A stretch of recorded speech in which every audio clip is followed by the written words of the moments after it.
Greetings and welcome to Star Trek Discovery Pod, a sometimes funny, trying to be smart podcast covering all things new and classic Trek.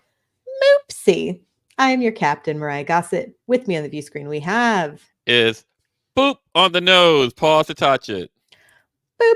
And Clyde will be joining us in just a few minutes. He is just stuck in the pattern buffer, but I know he will be joining us very soon. That's not a euphemism for the bathroom. He's just putting it like it sounds really bad when you say it like that. Trapped in the pattern buffer. That's right. But he will be joining us in just a few moments. Tonight, we are talking about our favorite moments from Star Trek Lower Decks seasons 3 and 4 as we prepare for the final season premiere next week, everyone. Boop on the nose. Boops and moopsie.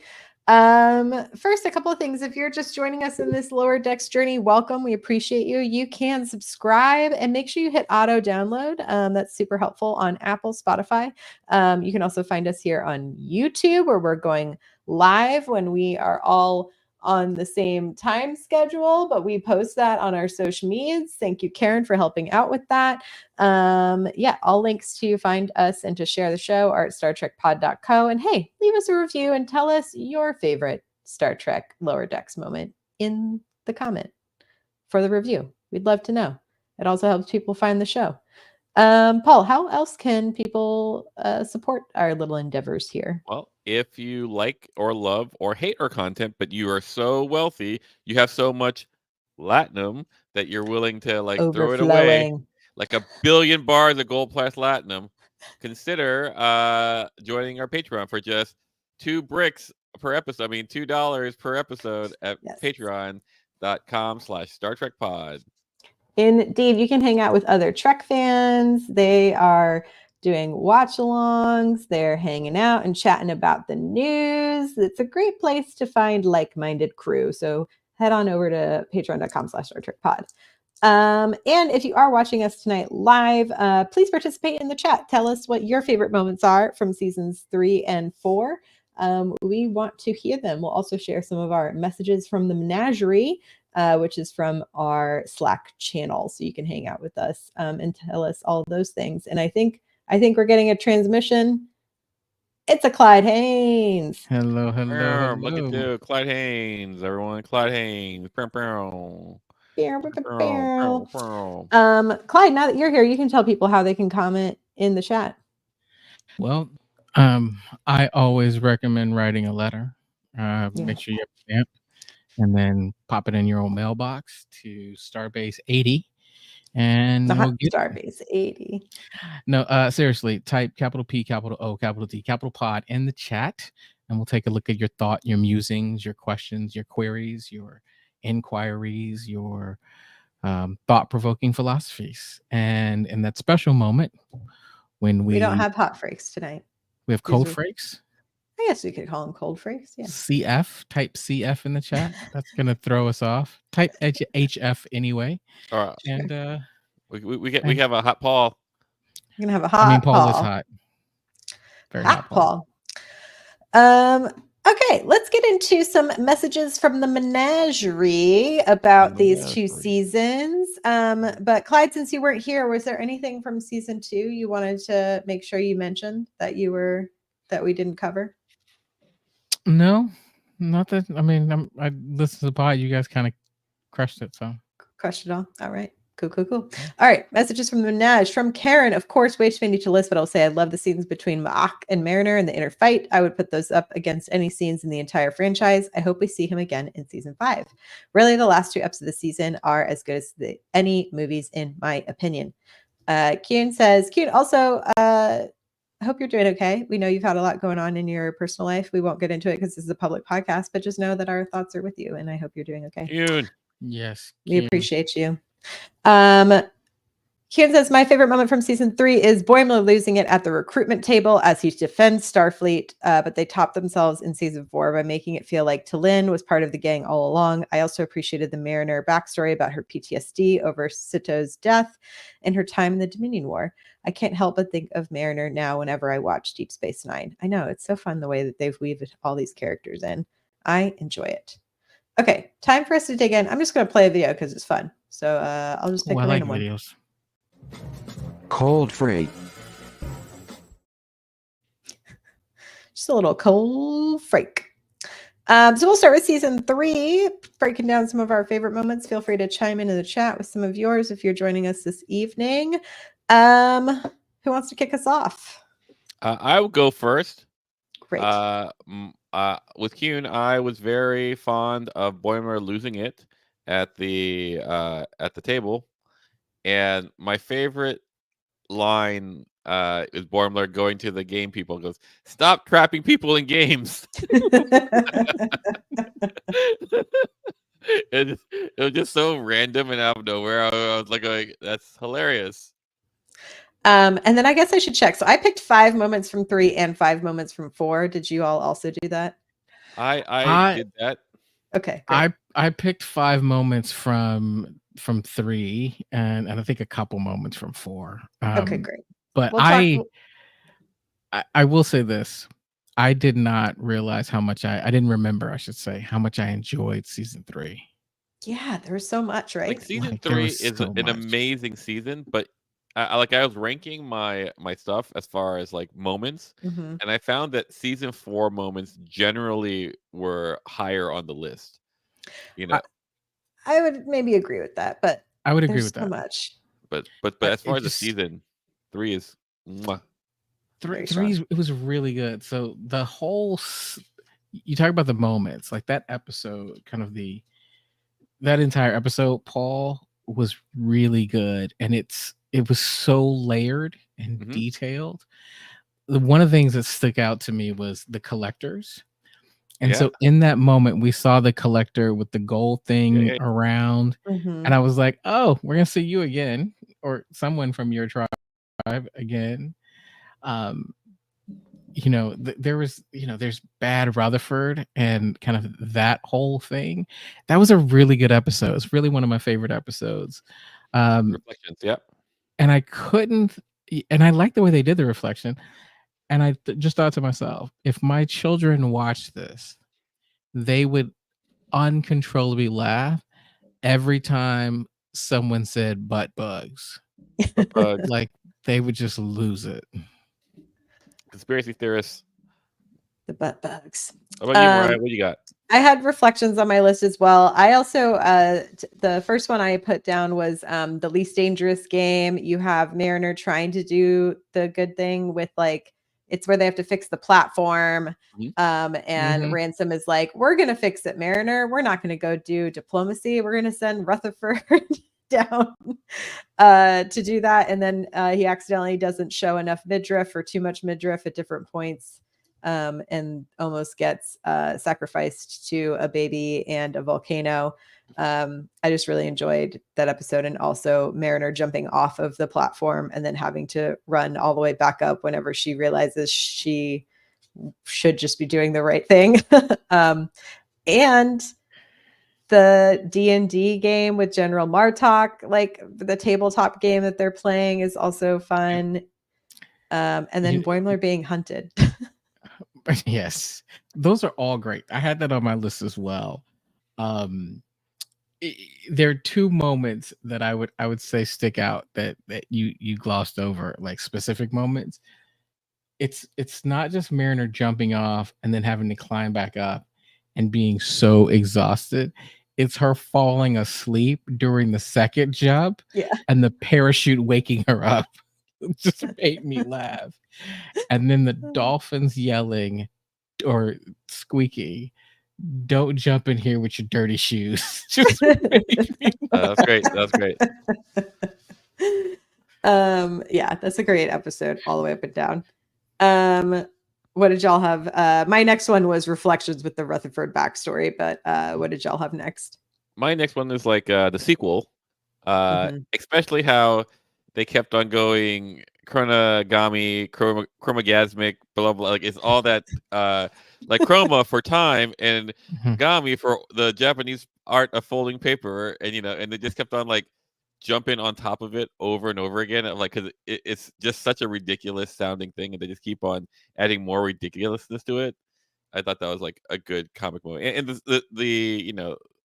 the episode itself, this is where Boimler finds out that Thomas Boimler dies, but he's now Section 31. It's good. It's good.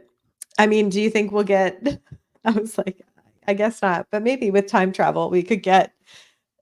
It would be so funny and iconic, like even just cameo if Jack Quaid shows up in the Section 31 movie as his Oh yeah, sure, love it as Thomas. as Thomas. Yeah, Yeah, I no, think that love would it. be really funny. I would enjoy that a lot. What about you, Clyde? There's so many. Let's see. I got a bunch from this season. So okay, I got to go with this one. I think it's from episode 3. When we see Leah Brahms, this is where the green the dream orbs, mines, the fantasy mines. Mm-hmm. It's just the introduction of Leah Brahms was just such felt like a deep cut, and I just wrote. This is your fantasy. I wrote I wrote in my notes irrational boyhood crush. Like I've had some boyhood crushes. Like are you thinking someone who is smart and beautiful as like, oh, I irrationally have a crush on you? That's incorrect. I looked at this and I was like, so for her to show up was just, I was like, I mean, this felt like a deep cut. It's like that track on the album that you feel like you and only 7 other people listen to, and when you hear it like played somewhere, you're like, oh man, you get it. That this felt like a deep cut to me. So Leah Brahms. Yeah, Leah Brahms is one of mine. Leah Brahms. Okay, my next one is just the whole trip to DS9. I knew it. I knew when from the very moment that I rewatched and they started circling DS9, I was like, I'm not gonna bring this up because Myrriah's gonna bring it up and we'll just talk about it when Myrriah talks about it. I mean, it was so fun. Everything from even like the B story of like of Captain Freeman trying to do the negotiations, and like we get the Kira appearance, we get so much of Mariner's like backstory, and it's just like chock full of references and Easter eggs, and it is like such a smart way, I think, to weave the shows together. And I hope it encouraged more people to revisit Deep Space Nine, and so I think that is like another part of why I really enjoyed the episode. For me, like Dabo. Dabo, that's right. Boy, I'm the Dabo genius, but like I don't want to say it this way because it makes me sound weird. Not weird, I'm probably with you, so say it anyway. It's like Tendi was really hot in this episode. Like Tendi with her like Ninja Orion pirate skills, like I was like, oh, like, yeah, the cosplays that you would see based on this would be enjoyable. That's right. Like I'm a big fan of Tendi. Tendi's my favorite. No, I don't think it's this episode. There's another episode where Rutherford is casually having a conversation with Tendi in a bathrobe. There's a lot of Tendi in a towel, by the way, on rewatch as well. and I was like, it's things that I didn't notice the first time through, and I was thinking to myself, nerds.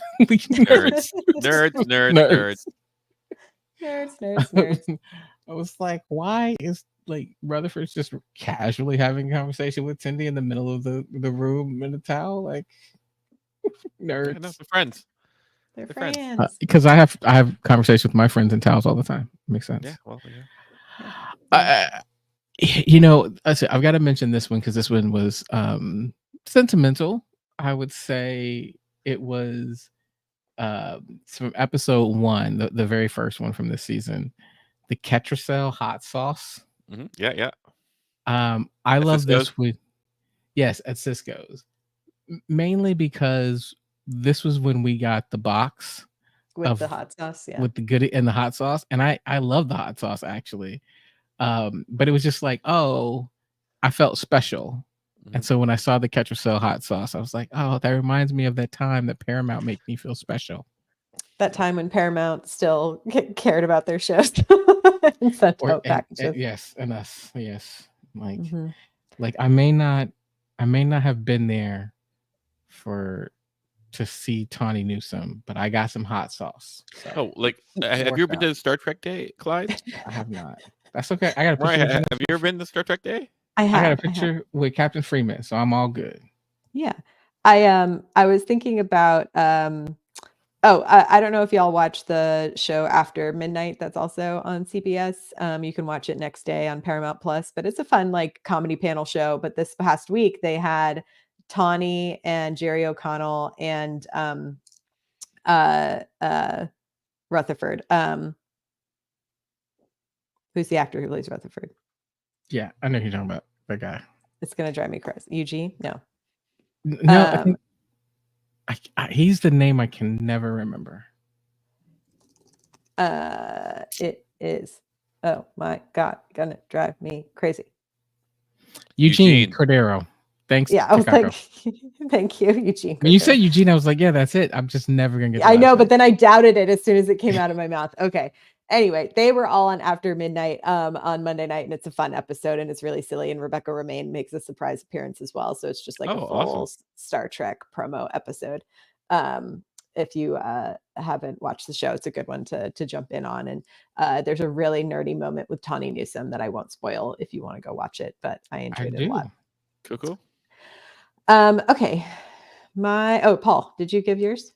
I did. I'll go to my next one. Yeah, do it. It's when what you call it? Mariner gets kicked off the ship, and the guys from Starbase 80 are giving her a uniform, and it goes, and the sandwich drops out. I go, oh, there's my sandwich. I told you I didn't eat it. I was like, it's just so. It's like a different style of humor. Like, it's kind of like Parks and Rec, the what you call it, the animal control people at Parks and Rec. Like, whoa, hey, you're here. It was just like, it's just like pot humor, right? In a way that is, it was just so remarkably out of tone and perfect at the same time. Oh, there, told you I didn't eat it. Clyde, what was your next one? So many. I'm looking at my list here because, of course, I actually did more than 5. Okay, I'm gonna go with this one, and it was just, I don't know. It's the romantic in me. Like, it was a little bit of a romantic comedy, but I will go with Mariner phasered all of Jennifer's friends at the salon. But to be fair, her friends and then they suck. phasered themselves. Yeah. Yes. They're like, oh no, we have to do it too. This is a bad look. And so they held each other. It was like a selfie and just bing. That was good. My next one was the Texas Class Showdown. I just think the whole, like, it's just chock full of like so many silly references. I'm sure, like, Clyde and I remember we chuckled a lot at all of the different California and Texas references across that series and episodes. But yeah. Well, but that was mine too. Like, my number one moment in section in 3 is like when the California classes come to the rescue. Like, oh, it's the Culver City, it's the Sacramento, it's the Santa Barbara, it's the Modesto, blah blah blah. It just kept and like, on one hand, it's hilarious. On the other hand, I'm like tearing at, like, at like, like, the look underdog at us, look at coming California together, doing like, it. to fight the bully AI. Texas. It was just. I was like, oh, this is so good. And I watched it this time. Like, I remember the first time watching it, like, oh, this is. I'm feeling verklempt. And then, like, this time I was watching it, I go like, oh my god, here it is again. I feel it. I feel it for all our little friends in the Cali class. I'm just still a little, in my feelings that there was no, Van Nuys. I mean, there was no North Hollywood. Like, I really thought there was going to be like a North Hollywood, maybe a Sherman Oaks. No Burbank. I think there may have been a Glendale, but like maybe not. Like, can I get Pasadena? I just You're feeling you needed some more Valley love. I need some more Valley love. Like, we watched Trek in the Valley. Just saying. As an aside, there's a shirt out there that says this, like, Black in the Valley, and I think it's like Black people do live in the Valley. I kind of want one of those shirts. So I'll keep an eye out. Okay, I think I know what our number 1 is, though, of season 3, right? Well, I know you're booyah. Peanut hamper time. Listen, I went back and watched this in its full. There was moments where I thought about fast forwarding, and I definitely want to fast forward the whole Birdman peanut hamper love scene. Oh, I watched all of it. Like, she watched it in slow mo with candles. No, I watched it at half speed. I mean, With the intentional candle in the background, go like, oh, A little jazz music, you know, just to I really think my set the favorite speed. part of that episode is when the guy is like, "Oh, you make me want to sing," and he goes, "Ah!" Yeah. And he goes, "Oh, okay." Oh, great. you know what? Kind of in this post-COVID world that we live in, I think this would be the perfect episode to watch with friends. I think this is an episode that would be funnier in a group than it is watching it by yourself. It is one of those, like, if they did like a day, you know, if they had like a Lower Decks day where there was like screenings and like panels, I'm like, this is the thing. If you put it up on screen, we'd all go really wild about. I think At so, least I 'cause it's would. just so ridiculous.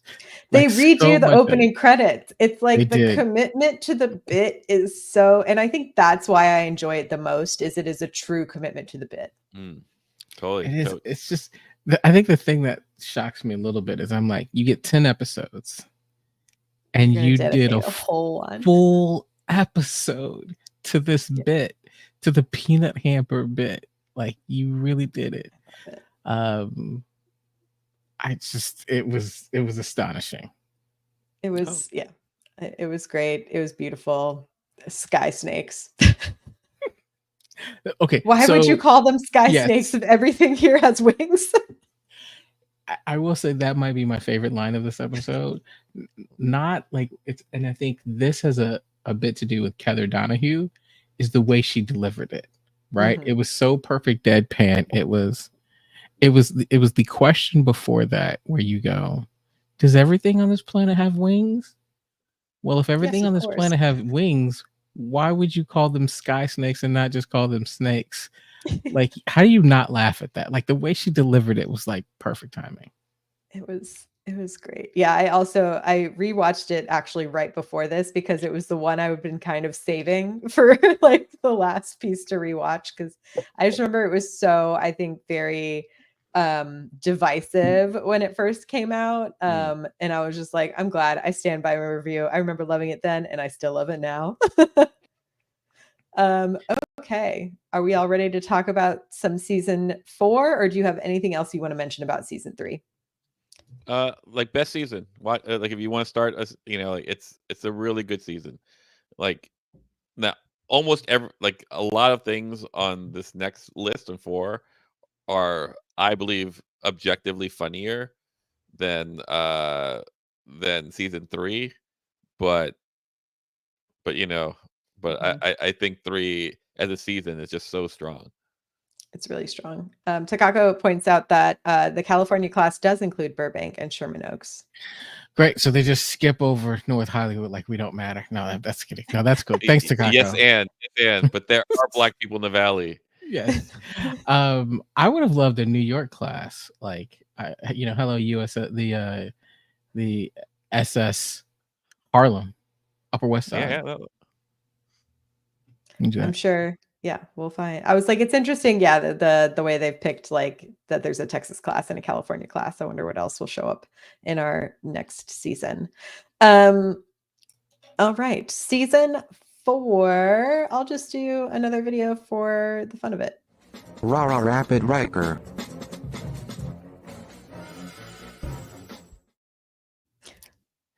A little boing for that. Quaid's gonna ultimately be my favorite Quaid. He's a pretty good Quaid, I have to admit. Pretty good Quaid. Pretty good Quaid. He shows up in a lot of stuff, just a ton of stuff right now. He's everywhere. Yeah. Okay, my first moment is I think it's mostly going to just be surprising that it's this part of my list is the entire Voyager episode. Boy, Shocked. baby. Boy. What a shocker. What a shocker. I mean, just the displays and like all of the references and like it goes so deep and like the Deep newt cuts. lizard, the deep cuts are deep cuts and it's just like it's a good character development episode as well is the other thing is like, and I think that's part of what has been so fun on the rewatch is like you catch more of the references, but then you're also, I think, able to appreciate the rollout of the character development over the seasons of like how Mariner and Boimler have to learn to trust each other and like they learn what they can do best and letting each other go to grow. And I think it's a great episode for that. Yeah, I think watching season 4, I remember season 4, we're going like, oh, is Mariner just going off the rails again? Isn't that a little like retread? But watching it, like binging it versus like week after week, you're like, oh, it's actually much better written than I gave it credit for. Hmm. Like the arc is much more nuanced than that, and I just missed it. Yeah, I really enjoyed it. My favorite is the season finale, where they're in the nebula and they have the Wrath of Khan music just going off. Like it's just such a ripoff of Wrath of Khan in every blatant way, and it's like beautiful. It's So great. Yeah, I had the season finale as my honorable mention for season 4 because yeah, it is it is so perfect in its references, both visually, like in the music, in so many ways, and it's a really fun Mariner episode. Yeah, like I said, there were two here that I wanted to call out. This was one of them.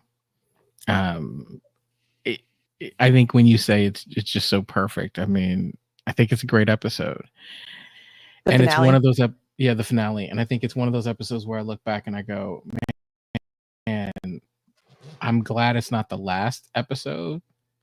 But it could have been a really great last episode if it needed to be. Yeah, but not having Tendi leaving. Yeah, not I get with not seeing any episodes in season 5. This is an episode that made me not want season 5 to be the last season. Yeah, right. Because I was like, wow, you guys are really hitting your stride. Like, just let's keep this going. Love it. Agreed. My next pick was the Tendi going home for the wedding episode, and just like all of the tropes that they played with of the lore of the Orions and just like how badass Tendi is as a character overall. The showdown with her sister was really fun. I just, the parents are just so hysterical and stupid and great. Yeah, it's a solid rewatch up. Yeah. I really enjoyed it. Like the episode's also on my thing, but my favorite part about that episode is Mariner getting repeatedly stabbed. Oh my god. Because this is where, like, for all of it, Mariner is like the Boimler of the episode. Yeah, like she's a background character. Like, it's Tendi's episode. Yeah. And you're just like going like it just keeps like getting stabbed. Oh, I'm okay. And it's just so hilarious. Yeah, this was my favorite episode, and I think part of it was not just because it was Tendi, but really, I think we're fascinated by the Orions because we know for up until really Lower Decks, we've known very little about them. And I think that's one of the beauties of Lower Decks is Lower Decks in particular has been able to explore the Orion kind of culture like no other Star Trek series has. Mm-hmm. And it's like, again, it's this opportunity to see into a new species, or not a new species, but deep dive into a species that we haven't had time for. It's kind of like us learning about the Gorn on Strange New World. Mm-hmm. So what the Gorn is for S&W, the Orions are for Lower Decks, and then to see Tendi and to see this dichotomy. So watching that one after I watched kind of the Orion episode from season 3, where you've got the poser Orion, starts to paint this fuller picture of Orion culture. And now knowing that we've already seen this clip from season 5, where that we're gonna go in more, I'm like, yes, like, yeah. And it feels like it's far more appropriate than the half naked dancing girls from Enterprise. So Whoa. just saying. There's room for all Orions here. Whoa. Like, I'm Yes. gonna say this, Clyde, and I'm gonna say it like with all due respect. Orions are not a monolith.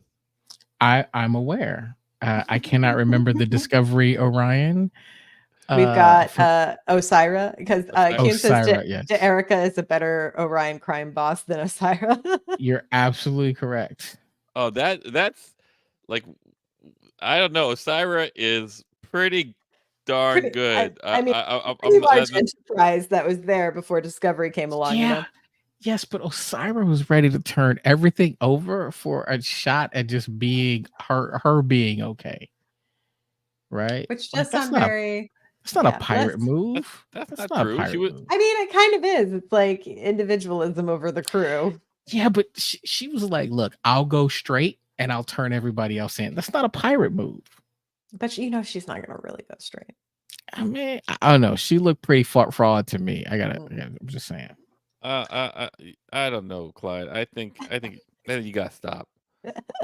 I think you gotta stop it. Like it's fighting words. Like I am pro Orion woman. all sorts. I'm with you. All sorts.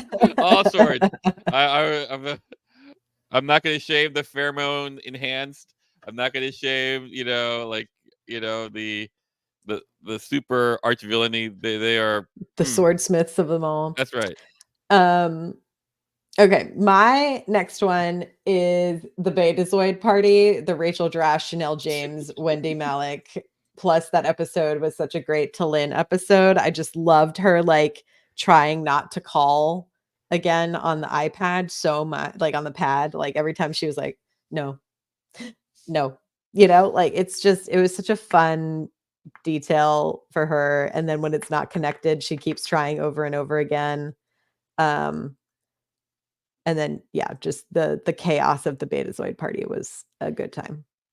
I mean, how do you not like a Betazoid episode? Like, you gotta have some chaos. You gotta have some chaos. Yeah. My what you call it? My next one is the Badgie episode and I actually wasn't the biggest fan of the Badgie part. I didn't like the way that Badgie arced out into like the koala, but that's irrelevant. But like when you first Badgie's introduced, or like when they're fighting the the Cerritos, and he goes, "Oh, boop on the nose, boop on the nose, boop," and then everyone goes like, "We can't take any more boops, or we're gonna fall." And you go like, but my friends are gonna be booped to death. It was just so hilarious how they just kept that bit. And I was like, yeah. I mean, it's also a peanut hamper episode. Yeah. Which in that episode, I think as much as it's less peanut hamper than it is Artemis, right? Yeah. But like I go like, oh, here's how I'm going to fool them. Boop, and he turns blue, and look how neutral I look. And then Boy goes, well, that blue is quite soothing. And then all of a sudden he turns back red and goes, he could do that. He could do that. Yeah, it's a good episode. It's solid. What's your next one, Clyde? Well, those are my top two. So those are my top two. So we're on your guys' list. I mean, I'm with you on all of these. My number one is Moopsie. Moopsie. Moopsie. Did that turn into the merchandising like? I don't think there was enough. I've seen like a lot of fan made stuff, but I think there's been a true lack of Moopsie merch, which is very disappointing. But oh my gosh, I have no bones and yet I must flee. It is like, it's also a good, just like general character episode, because it's also the one where Boimler keeps trying to find Goldilocks through the rooms. For me, it's in that episode, Boimler going blind by the nacelles. Oh my so god, it's so it's hilarious. It's hilarious. And then when he finally ends up, and like Rutherford's trying to level up to get his pip, and then he's like, "Oh, I could just do any of the times I've saved the Cerritos. Like I've just turned it down because I wanted to hang out with you guys." And then he's just like, hey Billups, can I have my promotion now? And he's like, oh yeah. After he has all of this tete-a-tete with like that other guy in engineering the whole time, Livich. Oh my God. And then he walks into the nacelle room and he's like, oh, I can fix that. Boop, boop, boop. Yeah. So good. Yeah, that was a great bit actually. Yeah. Like the Rutherford looking for it was pee in rooms. your pants bit. Yeah. Yeah, but Boimler, oh my God. And then being in the room that's between the two holodecks, and in one you have Shax and Tahana doing a weird like Robin Hood fantasy situation. And then the next room is Captain Freeman practicing her speech for becoming president of the Federation. It's great. But my favorite episode of 4 though is Caves. Oh, Caves. And this is like this really hits the Star Trek of me, where I go like, oh yeah, this episode is for me. Because if you're not a Star Trek fan, you wouldn't get this. Yeah, you go like, I don't understand. This one's for the nerds. Yeah, like I wouldn't understand why this is good. Like it's just for people. I mean the what you call it, the little flashbacks are fine, but like why is it so good? Because it's so entrenched with the it's not even lore, it's the culture of Star Trek. Yeah, that you're like, oh, this is home. Home. And to call out home in a way where you're like, because to really appreciate, you really have to like have seen and been immersed in all this other Star Trek to go like, oh, it's not just this episode. They're referencing all these feelings from all these other episodes. How many times have you seen this person in the cave or this other person in the cave? And the reason is, it's just cheap to shoot in a cave. Yep. Like it's fine. You don't got to worry about the sun going down. Yeah, that's right. It's totally fine. You like, less lighting. And all the caves look like the same stupid, dumb rocks. Like you're like, Can we just move the rocks this way? But I mean, it's like everybody's shooting over at what is it? The Vasquez rocks. Yeah. Yep. Like it's I mean, it works. It's close by. It's easy to get to. And so for this, I was like, oh, I like, and maybe I'm mistaken, but like it really felt like the person who created this episode really loves Star Trek. Like Mike McMahon and all those people. It put all their love for the show in order to basically satire the show. Yeah. Like in a way, you can't satire something without truly understanding it. And to me, it's also like when you watch like to me, the best like comedy roasts are from people who know the other person like so well 100%. that they're able to make the jokes that seem searing to other people, but in reality are just like talking about the letters of love. Letters of love. Yeah. That's right. One of my favorite books is Ready Player One. And one of the reasons I really enjoy it is not only is it a really fascinating story and it's sci-fi and you've got all this stuff, but the amount of nostalgia, like throwbacks, is just amazing. And it conjures up all these things that says, hey, you're not someone who wrote this from the standpoint of like, oh, here's a bunch of stuff that I'm going to put in. Especially Ready Player 2 is a little bit different, but Ready Player 1, it felt like you were a fan of the 80s and 90s. It's like you were a fan of John Hughes movies and you're getting like these references mean something to you. When I watch Lower Decks, more so than any other series, it does feel like, Paul, to your point, it's the show written by Star Trek nerds. Right? Like deep cut Star Trek nerds. It doesn't feel like you went out and researched a bunch of stuff. It feels like an inside joke from somebody you know. And they're making these reference and these jokes of things that you've thought about, right? To your point, Myrriah, why are all these episodes in caves? And you hear the voice of Mariner, right? Or, and Paul, you said this earlier, like, stop trapping people in games, right? Or stop switching bodies. Like when I think in episode the first episode, or maybe one of the episodes in 3, where Captain Freeman put on the mask, right? this happens in Trek all the time, and this is a group of people who are actually laughing about stuff that we find funny and ridiculous too, but you love it, so you don't mention it. So when someone kind of satirically pokes fun at it, you're like, yeah, that is kind of dumb. And so this feels like family, I guess is the best way for me to put it. It's like it feels the like Olive family. Garden of Star Trek. That's right. There you go. Like, full of never-ending pasta bowls. All you can eat. Never-ending nostalgia. Never-ending nostalgia bowls. Yeah, I'm like so excited for 5 and also sad that it's going to be the last season. I have full confidence in the team behind it, though, to really land the plane. Land the ship. Shuttle. There you go. Land the shuttlecraft. They're better.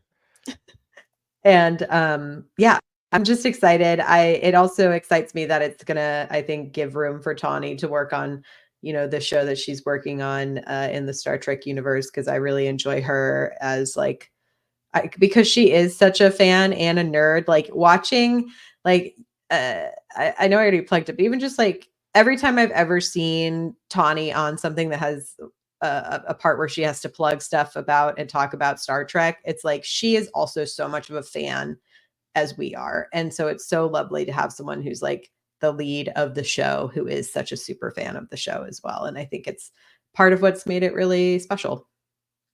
Totes. I'm with you. Yeah. And her and Quaid, dream team. Put them all the time. Put them on the screen. I enjoy it. Well, that's it, y'all. So next week we're going to hopefully pre-tape. Unfortunately, I'm sure as everyone has seen in the news, there's been a lot of media layoffs, which has included all of the contacts I've had at Paramount. So we are waiting to make sure we can actually watch the premiere in time to have it out too early. But if unfortunately that doesn't happen, we will let y'all know. But I'm trying my best so that we can have it ready for y'all on Thursday. You'll have our hot frakes. You'll have our opinions and our thoughts and our review. We are working on it, but we will keep you posted on the social medias. But from next week on, we will be covering all the lower decks every week, talking about what's going on.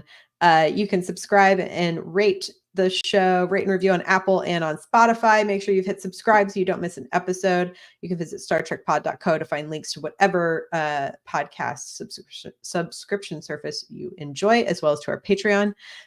Thank you, Karen, for helping run our Twitter. I forgot again to post on Instagram. I will get better at that. I'm working on it, y'all. Anything else y'all wanted to mention? Anything to plug?